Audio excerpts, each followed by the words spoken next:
Basking Root Walla is pretty good.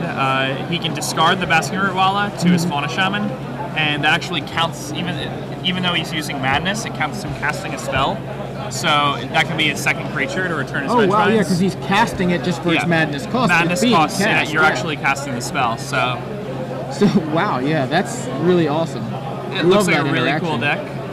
I know people were playing, I know Jerry T actually played Buried Alive Vengevine in the Elf combo deck at one point, trying it out. I don't know if he was very happy with it, but I think that's what he played in DC in the Legacy portion. But, you know, I've heard of people using Buried Alive Vengevine just by themselves. That just seems pretty strong. I like Intuition Vengevine myself. Yeah, the Buried Alive piles all seem really, really good. Yeah, I mean, basically this is a Buried Alive deck. Yeah, it's a Buried Alive deck. It's also it's kind of like a post-survival deck. Yeah. That's a good way of looking at this. Yeah. He also has Cabal Therapies, which are really strong in his deck.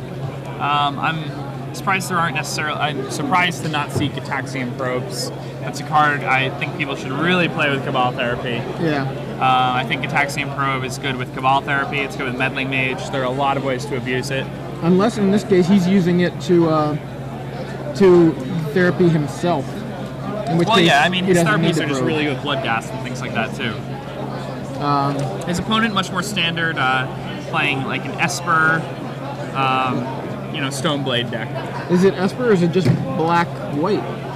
Looks like it's just black-white. Oh, yeah, it's just a black-white. So, black-white like Stoneblade? Joe Bernal-esque deck, but with Scullers. 2 Sculler. Yeah, 2 Scullers, 2 Gatekeepers, 4 Stoneforge, 4 Dark Confidant, and then Bitter Blossom, Vindicate, Thoughtseize, him, Swords of Plowshares, Chrome Mox, Elspeth. In the meantime, there we have a Thoughtseize from Steven. Taking a look at Ken's hand, we've got Misty Rainforest, Buried Alive, Vengevine, Noble Hierarch, Fauna Shaman, and Open Series Baltimore. I think it's Bloodghast. It is a Bloodghast. Yeah, it is. There we go. Bloodghast. Thank you, Matt. Buried Alive is a cool card. It costs 2 colorless and 1 black. It's a sorcery, and you search your library for 3 creature cards and put them into your graveyard. So really good with something like Vengevine, where you just put the Vengevines in the yard, play 2 creatures, and now you've got triple Vengevines in play. Ken is encouraging his opponent to take the Bloodghast. Seems like a reasonable option, but Steven does not bite, and Ken leads with the Misty Rainforest and passes back. So Steven adds Marsh Flats to the board and immediately cracks it. And Steven's going to play Dark Confidant here. Should be pretty good against Ken. Or him to Torah. Does he have him in hand? Because he did just get double swamp now. And let's see. Dark Confidant, definitely a great turn 2 play, but that looks like him to Torah on the top of his hand. That's a Liz Danforth him to Torah. Him. And, Ken could be pretty happy with this him. You never know. Yeah. What if he hits Vengevine Bloodghast? Yeah, I was going to say, like, it's actually not a bad thing for Ken to get hit by him. And he hits 2 lands. Whoa. That is not the kind brutal. Of him that you want from, at least for Ken. Now, of course, that's the strength of him to Torok. It can hit your lands. He kept a hand. I mean, he at least has a follow-up land there. So it may not be as backbreaking as it looks, but Ken cracks both fetch lands for double Bayou. I think he's going to cast that Fauna Shaman.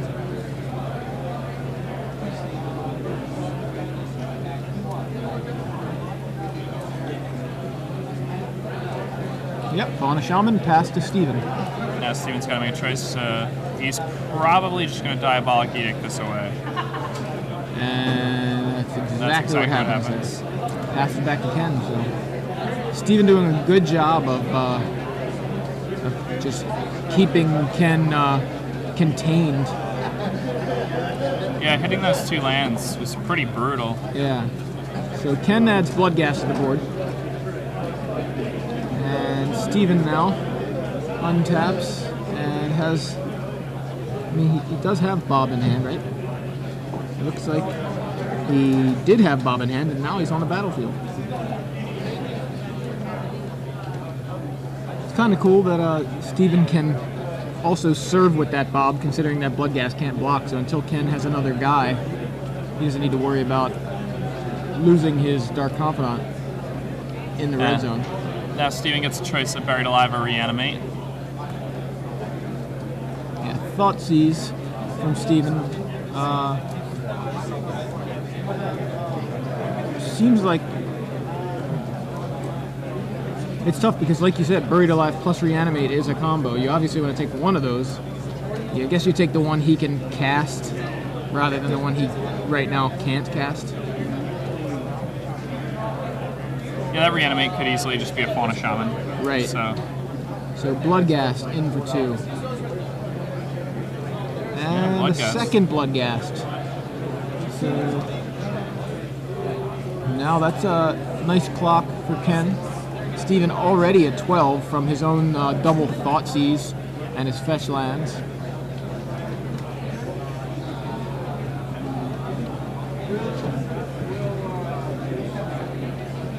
Let's see, he has a Tide Hollow Sculler now. So Tide Hollow Sculler. He's going to go ahead and take that Buried Alive.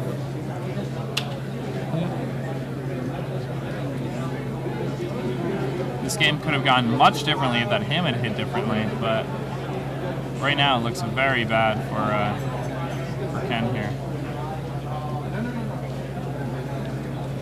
Well, into the red zone with double Bloodghast. Steven takes 4. Goes down to 7. Goes down to 7 here. And Fauna Shaman for Ken.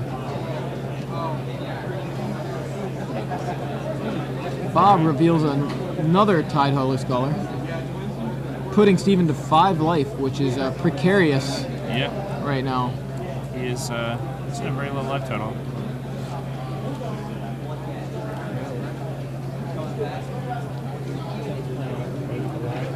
Now, let's see what Steve has. Steve plays a Sword of Fire and Ice. Really cool. And I'm interested that Steve didn't attack. He probably should have blocked last turn if he didn't want to attack this turn, but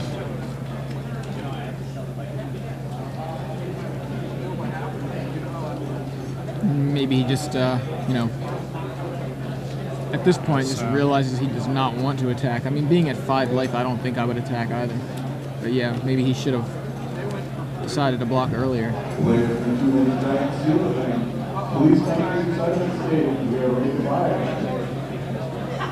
now, what can Fauna Shaman for right now? That would be good.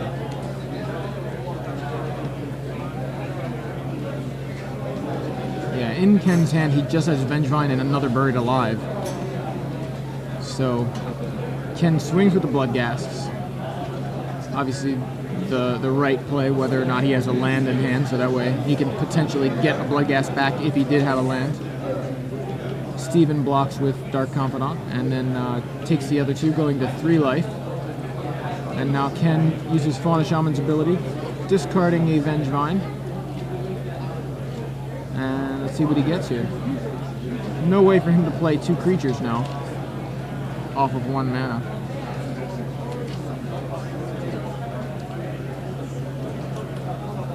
So that Vengevine's not coming back this turn. Ooh, there's a Kyrian Ranger.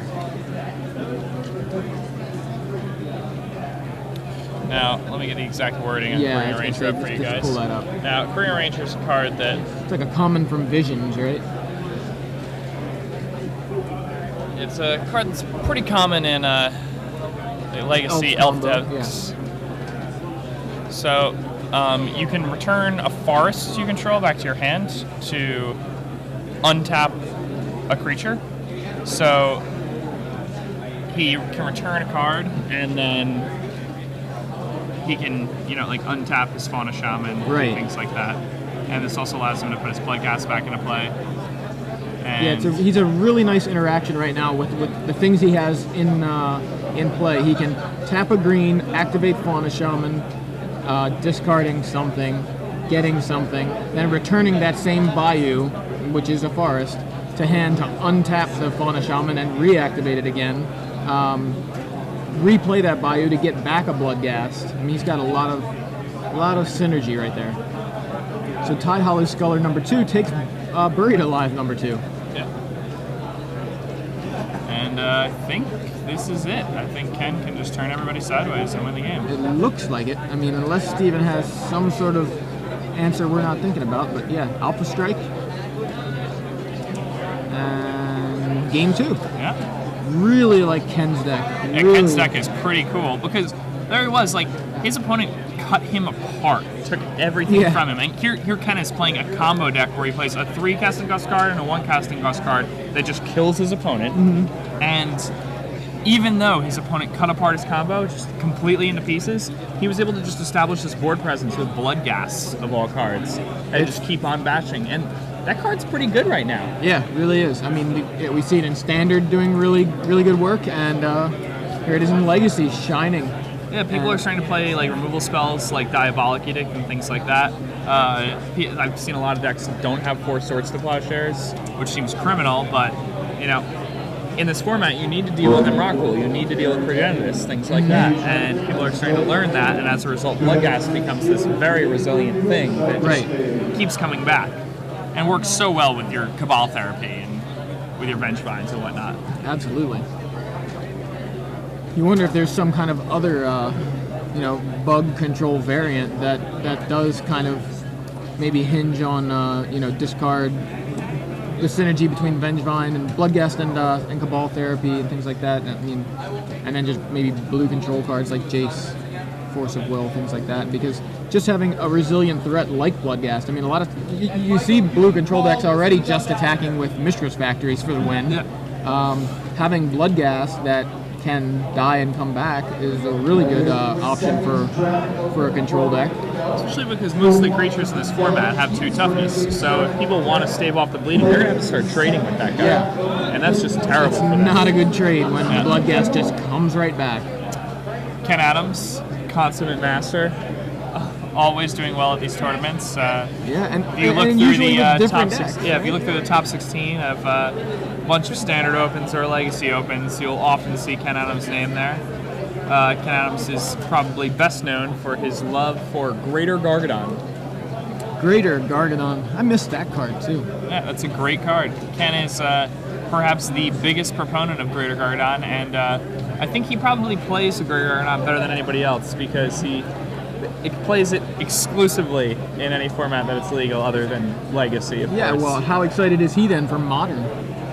Greater Gargadon seems like, it's more likely to see play in Modern than Legacy. Yeah, I mean, you can play Greater Gargadon and then cascade into Restore Balance. Yeah. That way you just, obliterate your opponent. Absolutely. And you get and then you have a Gargadon. Yeah, you get to put a 9/7 into play. It's pretty fun. With haste. Oh yeah, haste. Yeah. That is one of those things that, those, suspend creatures.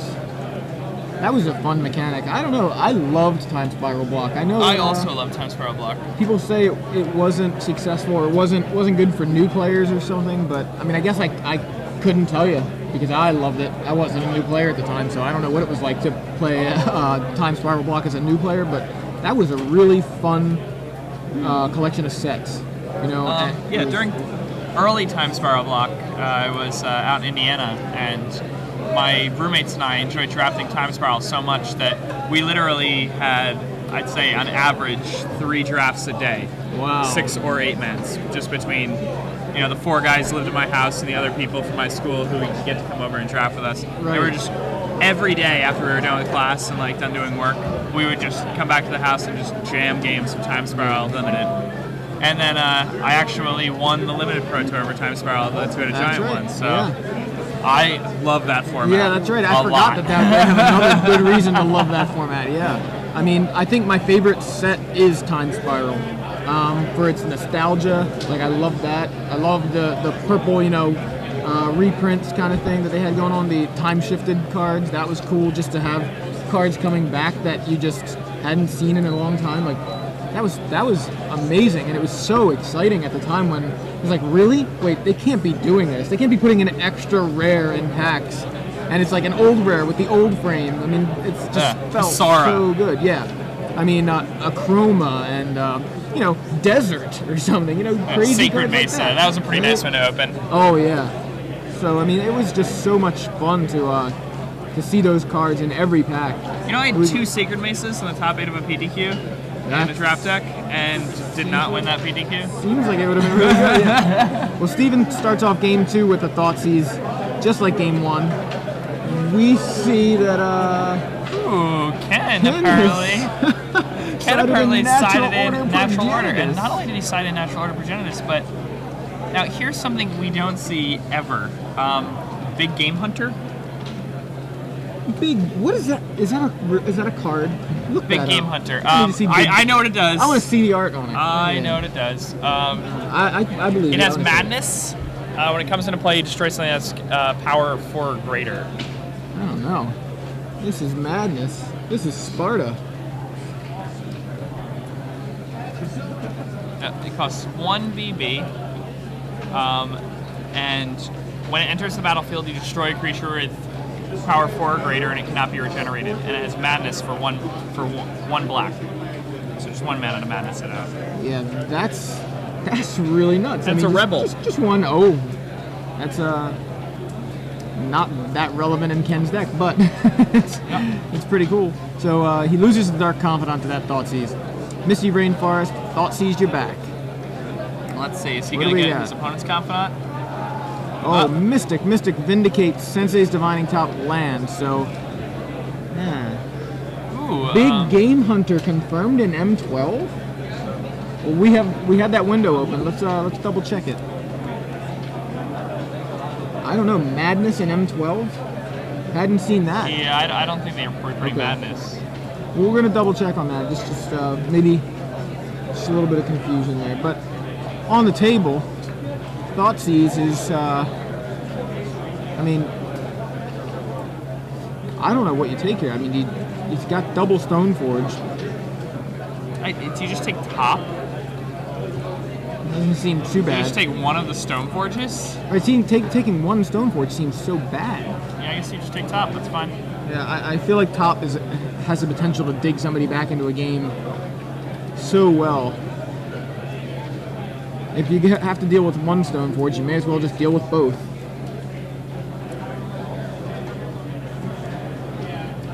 And there's one of the Stoneforges from Steve. Yeah, now, is that loading still? It's a shame that it's not an M12. Okay, yeah, not and an it's M12. madness. Yeah. But so interestingly enough, Ken actually has Cabal Therapy in his hand. So he would have been able to get both Stoneforge Mystics. Just a Gitaxian Probe would have done it. That's true. Yeah. Gitaxian Probe, better than Thoughtseize. You heard it here first. Alright, so... You know, I didn't see what Steven grabbed, but I can assume it was a Batterskull. Should we assume it was a Batterskull? What did Steven grab with that Stoneforge? Oh, Jite, okay. Yeah. Just didn't even see it. Put it right into his hand so quickly, I missed it. Ken has a few options here. If Ken wants, Ken can play a Birds of Paradise, or Ken might just want to Cabal Therapy his opponent and name Jite, name Mystic. I mean, you might just want to name Mystic for now, and then play a Bird of Paradise. Right. Flash it back. Name Jite. Okay. He named Jite. Okay. He still can play a bird. Flash it back. Name Mystic. I was thinking that he would want to take the Mystic and then hope that his opponent used the next turn to vindicate him, and then on the next turn he could play Bloodghast and use the Bloodghast with the Cabal Therapy. That seems pretty good. Now the funny thing is, Steven doesn't want to play Mystic now because he can, unless he kills the birds, Ken can just Cabal Therapy whatever it is Steven searches for. Yeah. So it's almost better that he doesn't. Just the threat of Cabal Therapy keeps Steven from playing the other Mystic to get another equipment. But, you know, he knows his opponent has the Bloodghast. He must be forgetting about it. Yeah, so now he has to deal with decides to deal with the birds, right? Ken will drop to 15 from that Stoneforge attack. Now, on Ken's turn, Ken is going to cast Bloodghast And then he's going to Cabal Therapy flashback. He's going to name Stoneforge Mystic. His opponent reveals a land to him. And you just pass the turn. And Ken's looking in great shape here. Yeah. He has a Bob in hand to follow up that last play. And Verdant Catacombs for Steve. In with the Squire. Squire Forge Mystic. It's down to 14. And let's see. Did he draw another Bob? I think he did draw another Bob. There's a Bob. Steven's going to drop down to 17, search his library for a scrub land. Or swamp. Yeah, he's got double scrub land now, so. Yeah. Ken's deck is pretty wacky. Might be a good idea to not get all non-basics. You never know. Yeah. Who knows what horror might bequeath. Back to basics off of Birds of Paradise. Wait. I think that hurts Ken just as badly. Or right now, more.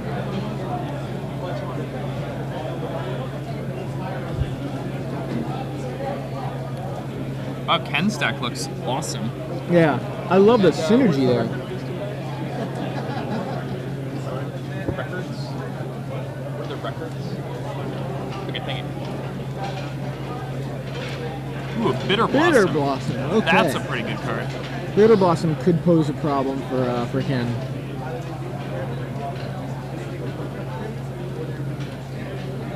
Stoneforge Mystic in for one. But Ken is going to Reveals Noble Hierarch off the Bob. not too bad. Draw off for the turn. Sees a Forest. Farce, that's good. It'll allow him to return his Bloodghast from the graveyard. And there's Bloodghast. And then he can cast a Noble Hierarch and another Bob.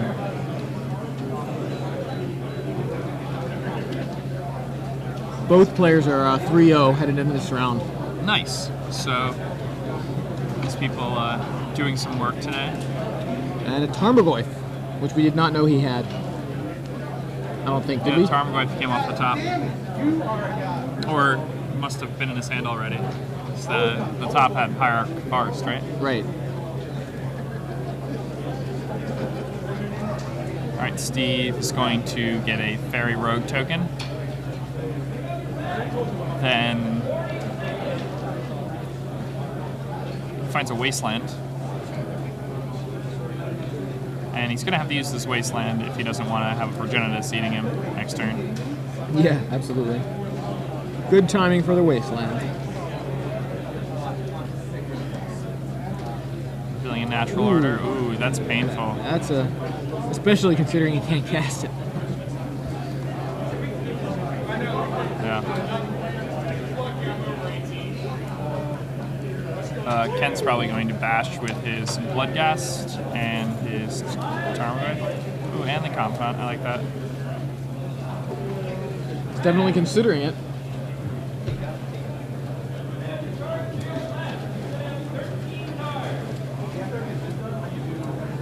Yeah. How big is that Goyf? That Goyf Creature, is land, sorcery.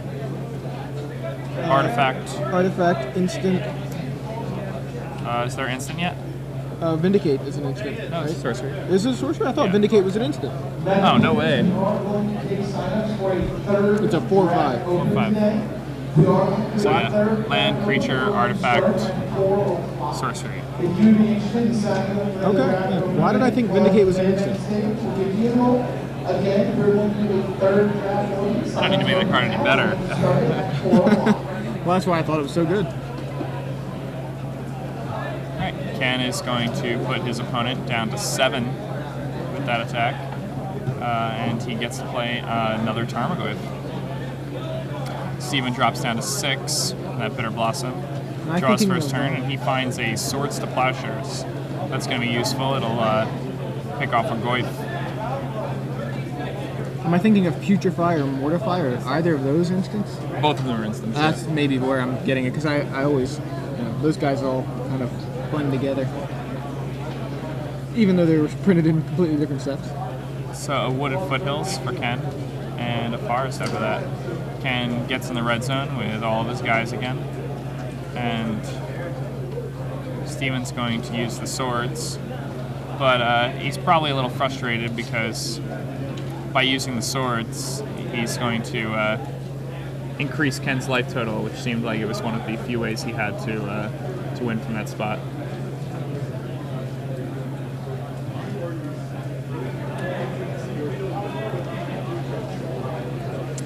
Now,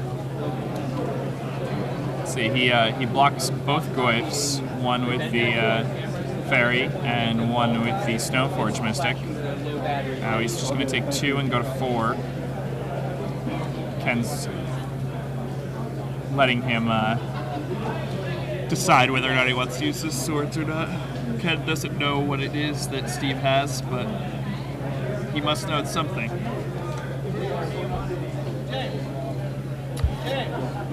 Now, Ken, post-combat, is just going to drop Verdunitas onto the table, so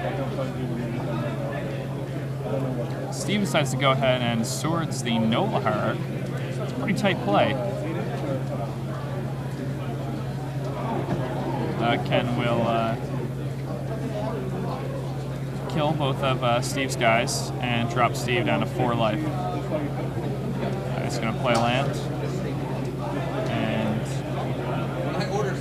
third Goyf.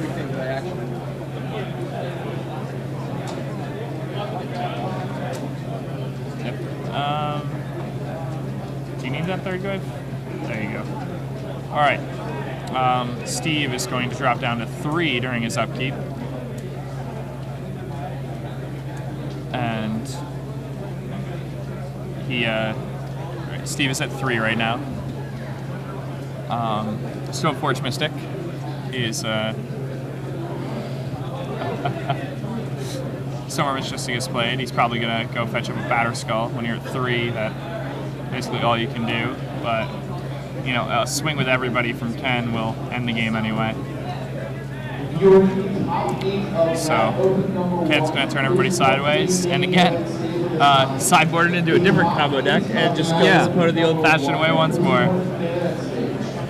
Very interesting deck from Ken Adams. Really, really love the synergy. Again, the synergy, the combos, the ability to sideboard into a different combo. Seems really, really exciting. Yeah, Ken was worried about flipping a Progenitus there. That would have killed him. So now Ken is at 7 and plays a land and gets in there with everyone. And that's it.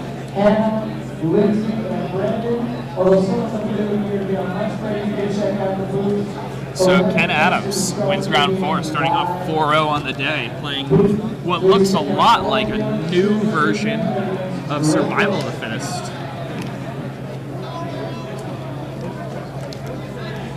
Yeah, definitely. I mean, the Buried Alive, Reanimate combo in the main deck really kind of makes cards like Hymn to Torok, which have been getting better recently, or seeing a lot more play recently, it seems like, kind of worse when you have things like Bloodghast and Vengevine, and then just ways to get them back, things like, Reanimate, and I don't know, seems really exciting. So that's round 4. Do we know how much time's left in the round? We're going to check on that. I don't know if we can bring you guys another match as these guys finish up sideboarding. 20 minutes? Any chance we can get another match? Is that what Matt working on that? All right, we're going to see if we can bring you guys another match. For those of you just joining us, I'm Joey Pasco here with Jacob Van Lunen in Baltimore for the StarCityGames.com Legacy Open. Ali and Chazi took down the Standard Open, for those of you that may have missed it, playing Twin Blade, not Caw Blade. 0 copies of Squadron Hawk in the finals. It was a Twin Blade mirror match. But Ali is playing a really, really interesting deck here today in Legacy, and he is doing pretty well. I believe he may have 1 loss, I think. And it's in true Ali and Chazi fashion. We have a Turbo Land deck. Explorations, Azusa Lost but Seeking, Horn of Greed, Time Warp, and then the potential for an infinite number of Walk the Aeons. Walk the Aeons with buyback just over and over again. So really, really exciting from Ali. So. right, so are we getting another? We're checking to see if we can get another Let's match. see if we can get another match here.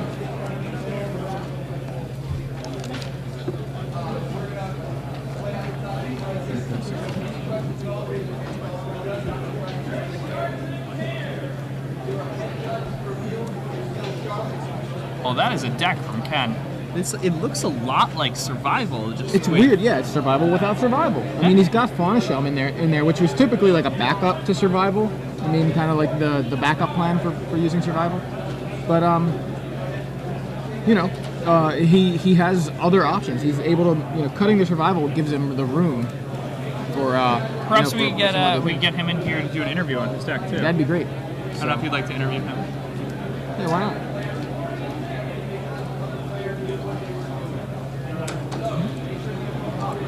Now, we can go back to looking at some of these cards from M12 that are here on the Wizards website. So no big game hunter, unfortunately. No madness. Matt was trolling us unintentionally, I think, which really is just a mistake.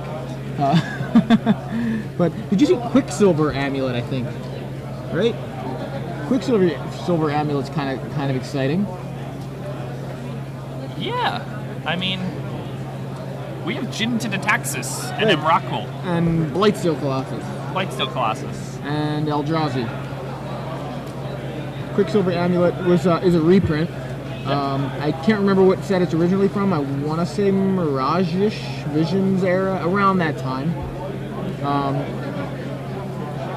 Feels like roughly that time. But yeah, we're getting that back in M12. Let's see, Urza's Legacy. Okay. A little later than I thought, but still. Yes. Oh man, the old art's so sweet.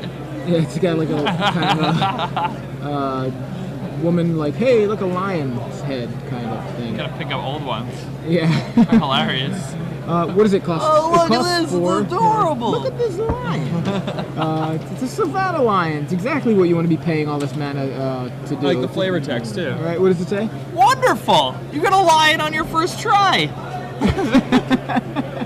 Isn't that what you say when you play turn 1 Savannah Lions? I mean, wonderful. What it costs? It's a 4 casting cost artifact, and it costs, what is it? 4 and tap it. 4 and tap it. Put a creature card from your hand onto the battlefield. So, if you happen to activate this and put an Eldrazi into play, you do not get an extra turn with Emrakul. No, you don't. You do get a 15/15 Annihilator 6 that has protection from colored spells, which is not as good as an extra turn with that. Also, but if you put it on Jin to the Taxis and you drop him into play, right, and you draw 7 cards. Yeah, even and better if you drop them into play at the end, like right before your opponent's end step, and make them just immediately discard. Seems good too. I mean, you can do it. You know what's really good at activating this? Grand Architect. Grand Architect. Like if you play a 2-drop blue guy, and then you play Grand Architect, you can just cast this thing on turn 3, and then turn 4 on, you just obviously only cast into the Taxes for the rest of the game. Exactly. Or not cast, but put into play. Thank you, we're sir. receiving secret messages. All right, secret messages look like deck lists. I almost said deck lynches because we're seeing Paul Lynch, another local guy. Actually, I think won the Legacy Open, or at least top 8'd it last time in Baltimore in September. Paul Lynch is a guy I've known for a while. Every time I think of playing against Paul, I think of playing the Fairies Mirror when Lorwyn was standard legal. But Paul is playing a completely different tribe today, and it is his chosen tribe. I think he's like Alex Bertoncini. He loves the merfolk. He loves the fish. He's a merfolk fan. Yeah, he's a different kind of fish on the other side of the table. Bant fish. This is fish is a name for a deck that seems to merfolk has kind of become fish now. Right. Fish is more. They're fishy. Fish is. I think there are multiple kinds of fish. True. In the sea. So this is also like we can just call it Bant. It's like Bant's sword, right? I'm gonna see I'm gonna pass the deck list over to Jeremy so he can get the name set up on the camera for us. But he has Green Sun Zenith. It's a card a lot of people really like for Legacy.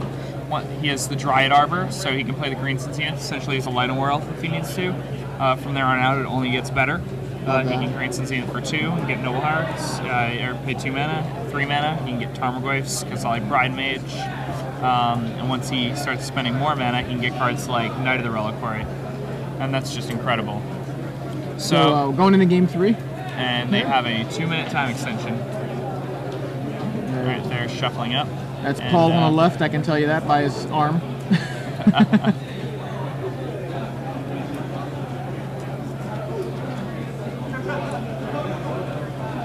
And both these players at 3-0 right now, I believe. Right? I think so. That's probably why they're in the feature match area. Yeah. Interesting. I mean, Justin's list is really, it's just a Bant aggro list, right? I mean, it's not similar to no Force of Wills. What James played at no at Force the of Will GP. Yeah. No natural order combo. No foe. Just it's good. Yeah, just good creatures. So.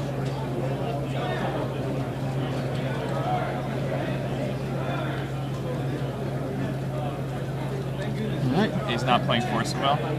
Both of these players, they have the common bond of tattoos on their right arms. Yeah.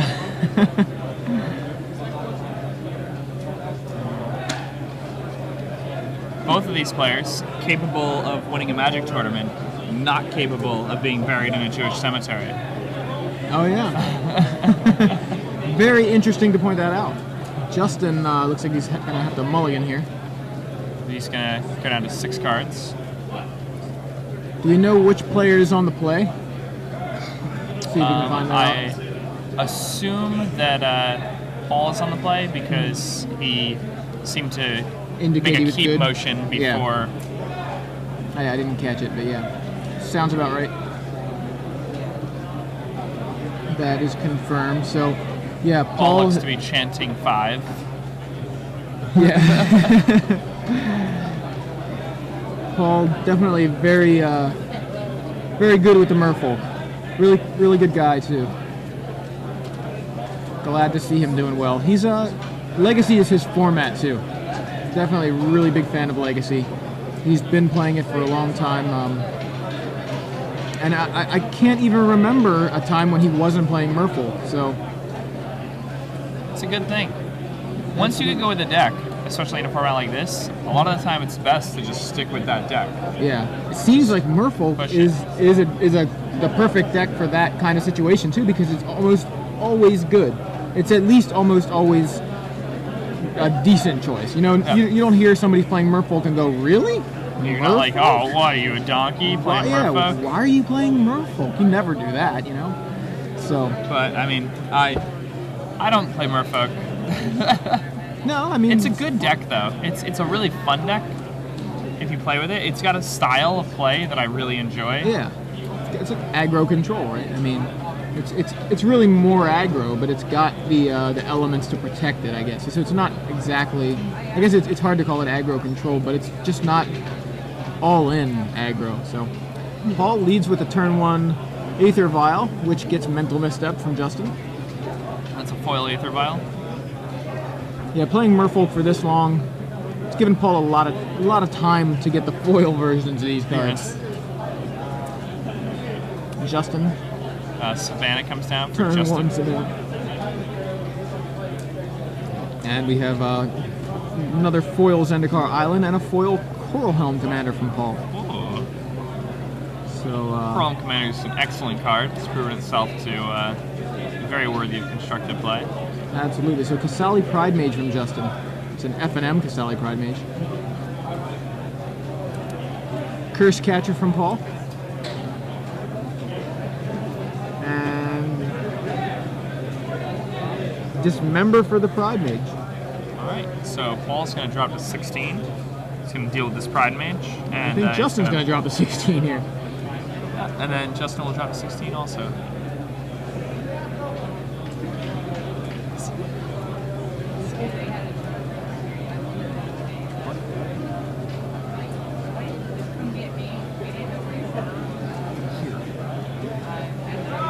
But I'll see what lose So, later.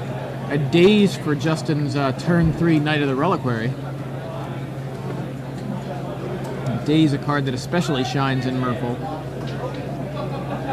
So Lord Paul's of going to drop Atlantis. Justin down to 11 there with that attack. Yeah, Lord of Atlantis pumping both of those guys. Cracking for 5 and presenting quite a problem for Justin. And wow, Justin just packs it in. He had mulligan to 5. Yeah, he his opponent had an aggressive draw. Beyond the mental misstep, he wasn't really able to brainstorm anything successfully. He didn't have any blue mana, and his back was against the wall. His deck isn't well equipped, even post board, to handle like 3 threats when he's already behind. So. Well, we tried to bring in another little bit more magic. Sometimes this is how it goes. But Paul Lynch wins his round 4, advances to 4-0. And we had 9 rounds today, so we're not even halfway done. So a lot of things could still happen. We've already seen some interesting lists. Yeah.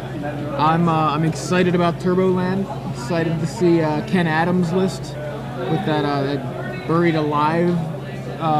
No survival list, yeah. Right? Very, very cool. Survival of the fittest with no survival. Pretty good. Now, I wonder if we can get another match for you guys. Yeah, I don't know if we're gonna see if we can get. Okay, we're gonna try to get another match. Why not try to get another match? That's good. Always seems good to be able to watch Magic. No. No, we're unable to get another match. That's unfortunate, but. The next round's about to start. We brought you guys 2 matches already this round. Yeah, I don't know how much time's left in the round, but it shouldn't be. Can't be too much more than roughly 10 minutes. Let's see, 8 minutes. 8 minutes left in the round. 10 minutes left in the round, something like that. Okay, so for those of you just joining us, I'm Joey Pasco here with Jacob Van Lunen in Baltimore for the StarCityGames.com Legacy Open. Yesterday was standard, 10 rounds of standard. Grueling for the players to have to go through that many rounds. Then go into the quarterfinals, and then if they survive the quarterfinals, show up again this morning 8 a.m. to play the semis and then the finals. And Ali and Trauzi able to weather that storm with Twin Blade and Twin Blade mirror match there in the finals. And it's an impressive feat to go back-to-back top 8. So if he's able to do that today, that would be really, really impressive. Absolutely. We don't see that happen very often. Yeah, and I mean, we've never seen a back-to-back win for the Star City Open Series. We've not seen a back-to-back win. We've seen second place, first place, and we've seen first place, second place, but we've never seen win-win. Would be pretty exciting. Over 300 players here for Legacy today. 9 rounds. That's another, it's a long tournament. It is a long tournament. And 9-round Legacy tournament. That's uncommon. Yeah. And it's good to see the numbers are jumping back up. I think people are excited about playing again now that they know that Jace and Stoneforge are on their way out. Just a few weeks ago, I was out in Louisville, a place that normally draws very big numbers, and we only had a 7-round Legacy tournament. Yeah. So you have more people, community building. Absolutely. I think it's really great to see how popular Legacy is getting, and I don't think it's just a function of I'm bored of Callblade and Standard. I think people are just genuinely excited. I mean, the numbers for Legacy were going up before Callblade really started dominating, and I mean, I didn't get into the retention rate from Standard to Legacy has been just growing and growing as time goes on. I mean, I certainly didn't get into Legacy because I was bored of Standard. Me just neither. happened to get into Legacy and really like it a lot, and I keep choosing it over Standard when I get a chance to play. So, just the opportunity. Yeah, whenever I have a chance to play Legacy, it's always my format of choice. Do it, yeah. I want to play Ken Adams' deck. Yeah, it seems really fun. I was thinking building combo elves. I kind of have all the cards now, but I think I have all the cards for Ken Adams' deck too. Yeah, I have Buried Alive somewhere. Right, exactly. It's probably just all have to go to my parents' house. But why did you throw those away? Right, I had a whole box of Magic cards. What did you do with my Magic cards? Yeah, definitely. I mean, Buried Alive was reprinted too, wasn't it? It was like in Mirage, and then Odyssey, and then I think again in something else. So there's plenty of Buried Alives out there. But yeah, I think I could build a Ken Adams deck with my current collection without having to get any more cards or many more cards. That's exciting. I like Ollie's deck. Now that one I need to buy some cards for, but I do not have Horn of Greed, I don't think. I also don't have Azusa. I do have the Explorations, though. I think I have most of... I think I have the opposite right now. Yeah. I have most of Ollie's deck. Yeah. If not all of it. I mean, those are all cards. The thing is, I've played Turboland every time it's been viable for the past, decade. Mm-hmm. So... I have all those cards. Yeah. I've got the Time Warps for sure. I think I'm missing like one copy of Exploration. I played an Exploration deck back when it was in Standard, and I couldn't for some reason get the 4th copy of Exploration before it rotated. Like, I wasn't playing very seriously then, and but you know, I did like the Exploration kind of deck, and I was like, eventually I'll get a 4th one. Then it rotated, and I just never found myself ever making any effort to get the 4th one. To get the 4th Exploration. But yeah, still have. It was an Enchantress deck actually. It was an Exploration with Argothian Enchantress. With Argothian Enchantress, right? Like it was a standard deck. Enchantress. I was playing Pursuit of Knowledge, which is like a stronghold enchantment. That like when I know what you're talking about. Okay. It's like when I think it's when you can skip drawing a card, and once it has and put a counter on it. Once it has 2 or 3 counters on it, you sacrifice it and draw 7 cards. It's like 3 UU. No, it's white. It's like a white and 2, I think. Pursuit of Knowledge. Yeah, it's Dieter Litzy is the artist on it. Yeah, it's okay. It's definitely basically it's like you. I thought I was thinking of a different card. Okay. Basically, it's like skip drawing 3 cards and sacrifice it and draw 7. So in Enchantress, you're just drawing so many cards. It was kind of like, sure, I'll skip drawing a couple cards and just draw more. I had Sarah's Sanctum in that deck, of course. I messed with it a lot, so I can't remember everything that was in it all the time. But it's some of the cards that spring to mind. Definitely excited to kind of try some of these builds, but I see you taking a look at M12. Yeah, I'm over here, scrolling through the spoiler a little bit. Quicksilver Amulet. Yeah, we talked about that a couple minutes ago. Manolith, neat card, kind of like a Coalition Relic downgrade. But it's only common, so it'll be good limited. How about Great Sword? Not so great. Not great. Not great. But it is another sword in Standard. Flavor text on Greatsword. The only blow that matters is the killing blow. It's true. It's true. Very deep. I wanna, I want them to print a card that like turns swords into plowshares. But they can't call it swords to plowshares. I mean, there's so many swords. Just like makes the all equipment lose all abilities. Yeah, sounds good. Swords to plowshare. Sword to plowshare. Sword to plowshare. We designed Enchanted it. equipment. Enchanted equipment loses all abilities. Equipment, it's an aura, enchantment aura, enchant equipment. Yeah, that seems so weird. All right, what are you pointing at there? Rites of Flourishing? Rites of Flourishing. Remind people what that does. All right. It's a Howling Mine. What was it originally in? Future Sight. Okay. It's a Howling Mine for 2 and a green, and people can play an extra land every turn. Kind of like Exploration. Yeah. It's Exploration plus Howling Mine. Isn't that pretty much what it is, but it's for both players? Yeah, it's a Howling Mine is Exploration. for both. It's an Exploration that works for both players, and a Howling Mine just like stable together, right? 2 colorless for the Howling Mine, 1 green for the Exploration, and at the cost of mashing them together on 1 card is giving your opponent the opportunity to play an extra land a turn. So, now one of the things this card goes really well with is Time Warp and taking extra turns. My most recent iteration of Turbo Land was the Rites of Flourishing deck, so that's one of the reasons why I got so excited, because we were just talking about Turbo Land, and then see that. So the other thing that's interesting is Rampant Growth is coming back. Rampant Growth. That's going to be good lore. for Valka.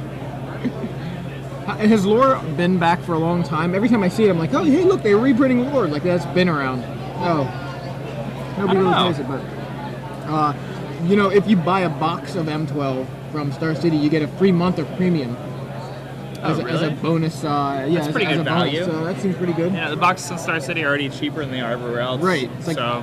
And the singles are available for pre-order too. So if you just all need the M12 singles that are all the spoiled there? M12 singles, so you can buy Llanowar Elves if you happen to be short one. Like I happened to notice that I was short a Llanowar Elf the other day when I was trying to build my elf combo deck. I'm sure I have them somewhere. I have some sweet Llanowar Elves. I didn't actually buy one because I assume that it's just somewhere I wasn't looking, but I looked through my M11 box and when I have 3 Llanowar Elves, why do I only have 3 Llanowar Elves?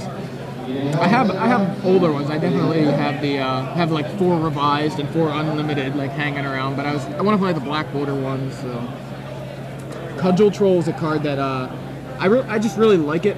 It's a great limited spell. Yeah, Like, it's kind of first not main good cost enough at for a time. standard. I wanted to play. I think I want to say Gavin Verhey came up with this name, but a couple of years ago when Cudgel Troll was new, was first being printed with M10, and Day of Judgment was the Wrath of God variant. It was Cudgel Control, where because Day of Judgment allows you to regenerate, you can play Cudgel Control, and then Day of That seems Judgment pretty regenerate. You know, turn 5 Day of Judgment, regenerate my troll.